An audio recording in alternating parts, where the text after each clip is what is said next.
Mbuzi wa kisasa wanaotoa maziwa ni aina ya ufugaji unaokua kwa kasi kwa wakazi wa wilaya za Chamwino na Bahi, ukiachilia mbali mifugo mingine ya kienyeji iliyozoeleka.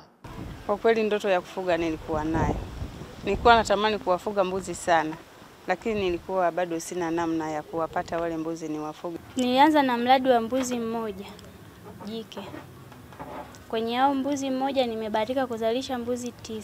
Mmoja niligawa, nikabaki na mbuzi 8. Chimbuko la mbuzi hao lilianzia kama wazo kutoka shirika la Save the Children la kuwawezesha wazazi kuwapa lishe bora watoto wao, ambapo kaya zaidi ya 1000 zilikabidhiwa mbuzi hao mmoja mmoja bure kwa ajili ya kufuga.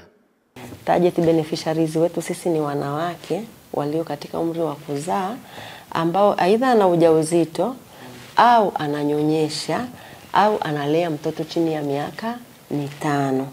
Ila kwa mwanaume ambaye analea mtoto chini ya miaka 5, kama ni mlezi ambaye ni mtegemezi wa huyo mtoto, pia anastahili kupewa mbuzi. Wakazi hawa waliobahatika kuipata mifugo hiyo wanaeleza namna ilivyoanza kubadili maisha yao.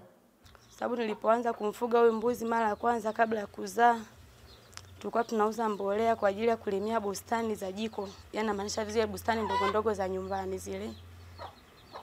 Zile pesa nilikaa nawekeza. Baadaye akaja kuzaa. Kuna maziwa nikawa nauza, zile nikawa natunza. Ambapo lengo langu kubwa nilikuwa niweze kuongeza mashine nyingine. Sababu mimi ni fundi wa kushona nguo. Nikaweza kufanikisha kununua mashine yangu ambayo nilikuwa naitaka, ambayo ndio iko pale sebleni. Na mimi pia nikiendeleza kuwafuga wa mbuzi wakaendelea kuzaliana, kuna siku mimi nitamuuza mbuzi labda na mimi nikajipatia angalau kiasi cha fedha ambacho kitanisaidia kwenye maisha yangu. Kuwachunga hawa mbuzi wawe wengi, nikishawauza nipate kujengea nyumba, nipate makazi yangu.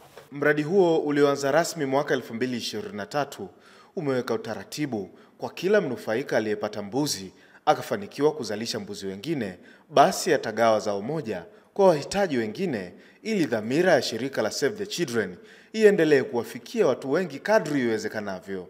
Ahmad Ali, Azam News, Dodoma.